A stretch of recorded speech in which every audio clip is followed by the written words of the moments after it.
Hello students, सब कैसे हैं? आप सभी का वेलकम है आपके प्यारे से चैनल पीसीबी क्लब में और मैं हूं आपकी सुमन मैम। तो आई होप आप सब बहुत बढ़िया होंगे।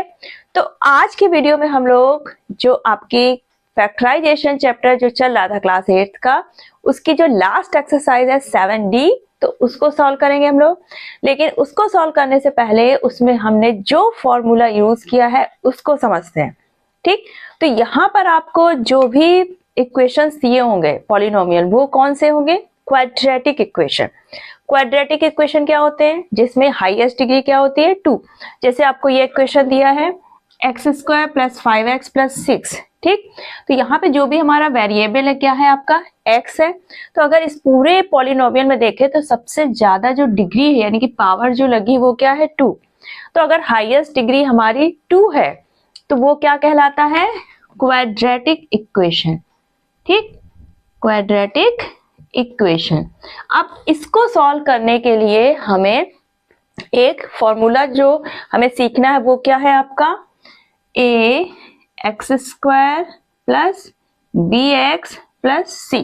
ठीक, तो ये एक तरह से क्या है? क्वाड्रेटिक इक्वेशन का ही फॉर्म है। यहाँ पर हाईएस्ट डिग्री क्या है? 2। ठीक, अब यहाँ पर देखो ये वाला इक्वेशन हमारा इसी फॉर्म में दे रखा है। अब अगर देखा जाए a की जगह यहाँ पे हम क्या मान लेंगे? 1। कभी कभी यहाँ पर वैल्यू दी होगी, कभी नहीं दी होगी। अगर नहीं है तो हमारा a 1 हो जाएगा और अगर दी जाती है तो वो वैल्यू लेंगे। ठीक, आपका b क्या हो जाएगा? 5। ये a हो गया, ये b हो गया, c हमारा क्या हो गया? 6। ठीक, तो ये इस फॉर्म में दिया है। अब देखो जब कभी आपको ऐसा इक्वेशन मिलता है तो आपको ये कंफ्यूजन हो जाएगा कि हमको ये वाला फॉर्मूला यूज करके इसको फैक्टराइज करना है या फिर हमें ये वाला a + b का whole square = a² + 2ab + b²। ठीक, क्योंकि ये भी इसी तरह दे रखते हैं। तो इस कंफ्यूजन को दूर करने के लिए सबसे पहले हम कंफर्म कर लेंगे कि हमें ये इक्वेशन लगाना है फॉर्मूला कि नहीं। तो देखो इस इक्वेशन में हमारे दो नंबर हमारे क्या होते हैं? स्क्वायर फॉर्म में होते हैं। ठीक, यानी कि परफेक्ट स्क्वायर नंबर होंगे। तो अगर इस इक्वेशन में देखो तो देखो x² तो हमारा दिया है, लेकिन जो आपका 6 वाला है, जो आपका 6 है, इसको हम स्क्वायर फॉर्म में नहीं लिख सकते, यानी 6 हमारा परफेक्ट स्क्वायर नंबर नहीं है। तो यानी कि ये फॉर्मूला हमें नहीं लगाना है। ठीक, तो ये तो कंफ्यूजन दूर हो गया। अब ये वाला जो फॉर्मूला है तो इसको सॉल्व कैसे करते हैं? तो देखो सबसे पहले a और c, इसको हमें क्या करना है? मल्टीप्लाई। आपका a c जो भी आया, ठीक, अब इसके हमें क्या निकालना है? फैक्टर्स। और उन फैक्टर्स को इस तरह हमें करना है कि आपका अगर यहाँ पे प्लस साइन है तो उनको प्लस करने पर क्या आए? b आए। ठीक, जैसे आपको हम इस इक्वेशन में सॉल्व करके देखते हैं। ठीक, तो ये फॉर्मूला तो लगना नहीं है। ठीक, अब यहाँ पे देखो a क्या है आपका? 1, c क्या है? 6। तो a c हमारा क्या आ गया? 6 आ गया। अब 6 के ऐसे फैक्टर होना चाहिए कि हमें अब यहाँ पर कौन सा साइन देखना है? हमें ये वाला साइन। अगर यहाँ पर प्लस लगा है तो 6 के जो दो फैक्टर लाना है उनको ऐड करने पे हमारा क्या आ जाए? b क्या है आपका? 5। यानी कि 6 के दो फैक्टर निकालो जिनको मल्टीप्लाई करने पे तो 6 ही आना चाहिए, क्योंकि फैक्टर है तो 6 ही आएगा। लेकिन उनको अगर हम ऐड कर दे तो हमारा 5 आ जाए। तो ये हमारा क्या हो जाएगा? 2 3 जा 6, 3 1 जा 3। तो ये आपके फैक्टर क्या हो गया? 2 और 3। अब देखो अगर हम 2 और 3 को मल्टीप्लाई करेंगे 6 आएगा, 2 और 3 को प्लस करेंगे तो 5 आएगा। तो यहाँ पर हमारा 5 के दो फैक्टर्स हम क्या रखेंगे? यहाँ पे 2 + 3। तो जैसे आपका इक्वेशन दिया है x² + 5x + 6, तो हम यहाँ पर क्या रखेंगे? x² + 2 + 3, यहाँ पे बाहर आपका x हो गया + 6। अब इस x का हम पूरे में क्या करेंगे? मल्टीप्लाई। तो x² प्लस, अब ये ब्रैकेट ओपन होगा, क्या हो जाएगा? 2x। अब देखो यहाँ पे प्लस साइन है तो इसलिए हमारा ये प्लस का ही रहेगा, ये भी प्लस प्लस तो प्लस 3x, x का मल्टीप्लाई हो गया 2 में और 3 में + 6। ठीक, अब यहाँ पर हमें दो नंबर्स के क्या बनाने हैं? 2 2 के पेयर, जिनमें हम कोई सेम चीज कॉमन ले सके, यानी कि डिवाइड कर सके। अब देखो x² और 2x, इन दोनों में क्या कॉमन चीज है? x, यानी कि अगर हम x से डिवाइड करो तो ये भी डिवाइड हो जाएगा, ये भी। तो हम इसको x से डिवाइड करेंगे, एक्स स्क्वायर को x से डिवाइड किया, x आया, प्लस 2x को x से डिवाइड किया, 2x को x से डिवाइड किया तो क्या हुआ, x x कैंसिल, बचा 2, प्लस अब यहाँ पर 3x और 6, तो यहाँ पे हम ऐसा कौन सा कॉमन नंबर ले सकते हैं जिससे हमारा 3 भी डिवाइड हो जाए और 6, यहाँ पे हमें क्या लेना पड़ेगा, 3 से हमारा दोनों डिवाइड होंगे, तो 3 से डिवाइड किया, 3x को केवल x बचा, 3 2 जा 6। अब देखो दोनों पार्ट में हमारा x प्लस 2 क्या है, सेम है, तो इससे हम डिवाइड कर सकते हैं पूरे पॉलिनोमियल को, x प्लस 2 ये लिया हमने। अब यहाँ पर क्या हुआ, x प्लस 2 कैंसिल हुआ, सिर्फ x बचा, प्लस यहाँ पर x प्लस 2 डिवाइड हो गया, सिर्फ 3 बचा, तो ये हो गए इसके factor x plus 2 and x plus 3। तो इस तरह से हमें सारे जो इसके सम्स हैं इसी फॉर्मूला की तरह आगे हमें फैक्टराइज करना है। ठीक है, चलिए फिर देखते हैं हम लोग अपना सेकंड क्वेश्चन। अब देखो सेकंड क्वेश्चन में आपको क्या दिया है, y square plus 10y plus 24। ठीक, तो ये हमारा a square plus 2ab plus b square का फॉर्म नहीं है, क्योंकि हमारा 24 क्या है, परफेक्ट स्क्वायर नंबर नहीं है। ठीक, तो यानी कि हम इसको किस इक्वेशन सॉल्व करेंगे, तो हम इस पॉलिनोमियल को किस फॉर्मूला से सॉल्व करेंगे, a x square plus b x plus c. ठीक, तो ए और सी मल्टीप्लाई करेंगे यानी कि 1 और 24, तो 24 ही आएगा। तो 24 के सबसे पहले हम क्या निकाल लेते हैं, फैक्टर। तो सबसे पहले हम अगर यहाँ पर कोई इवन नंबर है तो हम 2 से स्टार्ट करेंगे, 2 1 जा 2, 2 2 जा 4, फिर 2 से लिया, 2 6 जा 12, फिर 2 आया, 2 3 जा फिर 3।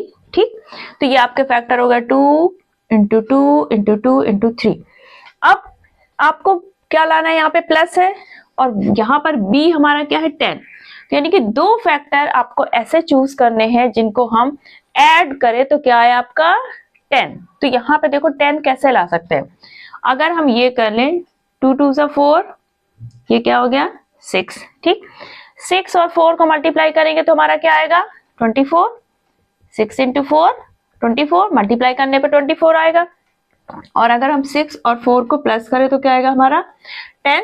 तो हमारे दो फैक्टर क्या हो जाएंगे यहाँ पे 6 और 4, तो यहाँ पे क्या लिखेंगे y square plus 6 plus 4 y plus 24। अब यहाँ पर हम क्या करेंगे, इस y का अंदर मल्टीप्लाई, तो y स्क्वायर प्लस है, प्लस साइन है तो कोई चेंज नहीं होगा, 6y प्लस 4y प्लस 24। अब यहाँ पे दो के हम पेयर बना लेते हैं, यहाँ पे देखो हम y कॉमन ले सकते हैं, y से दोनों पार्ट डिवाइड हो जाएंगे, तो y से डिवाइड किया, y स्क्वायर को y से डिवाइड किया, y बचा, प्लस 6y को y से 6। ठीक, फिर प्लस लगाया। अब 4y और 24 में हम 4 कॉमन ले सकते हैं, 4 से हमारे दोनों डिवाइड हो जाएंगे, तो यहाँ पे सिर्फ y बचा, 4 6 जा 24। अब देखो y प्लस 6 इधर भी है, y प्लस 6 इधर है, तो एक बार हम इसको कॉमन ले लेंगे, y प्लस 6। अब y प्लस 6 से इस पूरे पॉलिनोमियल को क्या करना है डिवाइड, तो यहाँ पे सिर्फ क्या बचेगा y और यहाँ पे सिर्फ 4, तो ये हो गया आपका आंसर। तो इस तरह से हम इसको क्या कर लेंगे फैक्टराइज।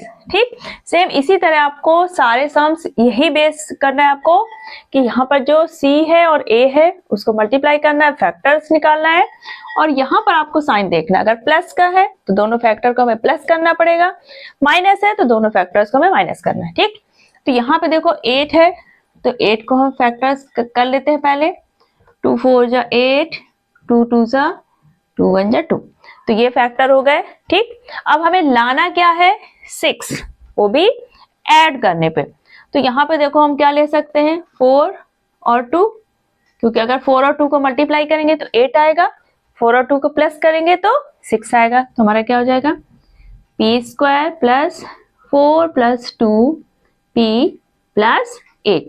अब इस p का मल्टीप्लाई हो जाएगा p square plus 4p plus 2p plus 8। अब देखो ये दो पेयर बन गए हमारे, यहाँ पर हम p कॉमन ले लेंगे, तो ये क्या बचेगा p, अब यहाँ पे 4p को p से डिवाइड किया तो सिर्फ 4 बचा, प्लस अब यहाँ पे 2p और 8, इसमें कौन सा कॉमन नंबर ले सकते हैं जिससे हमारे दोनों डिवाइड हो जाए 2। ठीक है, तो 2 को जिससे डिवाइड किया p बचा, 8 को 2 से डिवाइड किया, हमारा क्या बचेगा यहाँ पर 4। ठीक, अब p प्लस 4 इधर भी है इधर भी है, तो हम एक बार इससे डिवाइड करेंगे, p प्लस 4 से डिवाइड किया तो यहाँ पर सिर्फ क्या बचेगा आपका p, यहाँ पर प्लस सिर्फ 2। तो ये हो गया हमारा आंसर। ठीक, तो ये बहुत ही सिंपल है, बस आपको एक जो बेस है उसको समझना है कि सबसे पहले हमें a और c को मल्टीप्लाई करना है, फिर जो भी आता है उसके फैक्टर्स निकालने। अब अगर यहाँ पर हमारा प्लस है तो दोनों फैक्टर्स को हमें ऐड करके रखना पड़ेगा, माइनस है तो माइनस करके, और हमारा b वाला नंबर उनको ऐड करने पे या माइनस करने पर आना चाहिए। आपका है थर्ड वाला सम, मैंने अभी जो फोर्थ वाला सम किया था उससे मैंने थर्ड नंबर डाल दिया, तो ये आपका थर्ड है, फोर्थ हम लोग पहले कर चुके। ठीक, तो थर्ड वाले में देखो क्या दिया है, Z square plus 12z plus 27।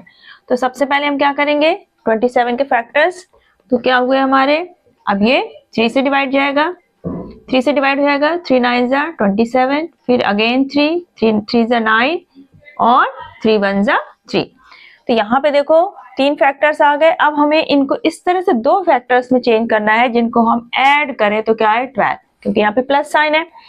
तो देखो 3 3 जा 9, 9 इंटू 3 27, 9 प्लस 3 12। तो हमारे फैक्टर क्या हो जाएंगे, जेड स्क्वायर प्लस 9 प्लस 3, ये आपका जेड हो गया प्लस 27।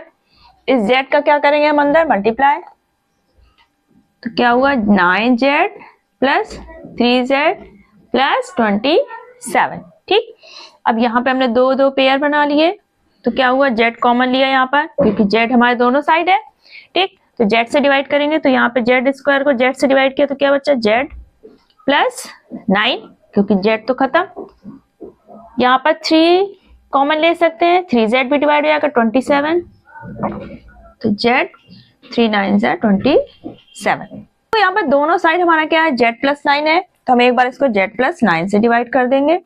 ठीक, तो ये z प्लस 9 से डिवाइड किया तो यहाँ पे सिर्फ क्या बचेगा z, और यहाँ पे सिर्फ क्या बचेगा 3। तो ये हो गया आपका आंसर z प्लस 9 और z प्लस 3। अब अगर इसको मल्टीप्लाई करते हैं तो हमारा दोबारा फिर से क्या आ जाएगा z square plus 12z plus 27। Next है आपका fifth question, x square plus 15x plus 56। तो यहाँ पर हमें सबसे पहले क्या करना है 56 के क्या निकालना है फैक्टर, तो क्या हो जाएंगे हमारे, अब यहाँ पर देखो 6 है तो हम 2 से स्टार्ट करेंगे, 2 2 जा 4, 1 बचा, 2 8 जा 16, फिर 2 से किया, 2 1 जा 2, 2 4 जा 8, फिर 2 से 2 7 जा 14, अब 7 से जाएगा। ठीक, अब देखो हमें क्या करना है, यहाँ पर प्लस साइन है तो हमें 2 ऐसे फैक्टर इनको बनाना है कि इनको प्लस करने पे क्या है हमारा 15। तो देखो 2 2 जा 4, 4 2 जा 8, 8 7 जा 56, 8 प्लस 7 15। तो हमारे 2 फैक्टर क्या बन जाएंगे 8 और 7, तो एक्स स्क्वायर फिर 8 प्लस 7 एक्स प्लस 56। अब इस एक्स का क्या हो जाएगा अंदर multiply, x square plus 8x plus 7x plus 56। अब यहाँ पे देखो हम 2 2 पेयर बना लेते हैं, ठीक, जिनमें हम सेम चीज कॉमन ले लें, एक्स स्क्वायर और 8x। यहाँ पर हम क्या ले सकते हैं x कॉमन, क्योंकि x से दोनों डिवाइड हो जाएंगे, दोनों साइड है, तो एक्स स्क्वायर को x से डिवाइड किया x बचा, 8x को x से डिवाइड किया सिर्फ 8, फिर प्लस, अब 7x 56 हमारा किससे डिवाइड हो जाएगा 7 से, तो यहाँ पर हमने 7 ले लिया, यहाँ पे x बचा और 7 8 जा 56। अब देखो x प्लस 8 हमारा इधर भी है और इधर भी है, तो हम एक बार इससे डिवाइड कर देंगे x प्लस 8। अब इसको डिवाइड किया तो यहाँ पे सिर्फ क्या बचेगा हमारा x और यहाँ पे सिर्फ क्या बचेगा 7। तो ये हो गया आपका आंसर। तो अभी आपको 5 सवाल मैंने इस वीडियो में करवाए, थोड़ा सा ये लेंदी हो जाते हैं, तो अभी आपको क्या करना है फॉर्मूला अच्छे से समझना है, आगे के सम्स की प्रैक्टिस करने की कोशिश करनी है, बाकी हम नेक्स्ट वीडियो में करेंगे। तो आई होप आपको ये फॉर्मूला और ये सम बहुत ही इजीली समझ में आ गए होंगे। अगर कोई डाउट है तो कमेंट सेक्शन पे टाइप करिए, और अगर वीडियो पसंद आया है ज़्यादा लाइक करिए, शेयर करिए और चैनल को सब्सक्राइब करिए। चलिए फिर मिलते हैं नेक्स्ट वीडियो में आगे के क्वेश्चन के साथ, तब तक अपना ख्याल रखिएगा, बाय बाय, टेक केयर।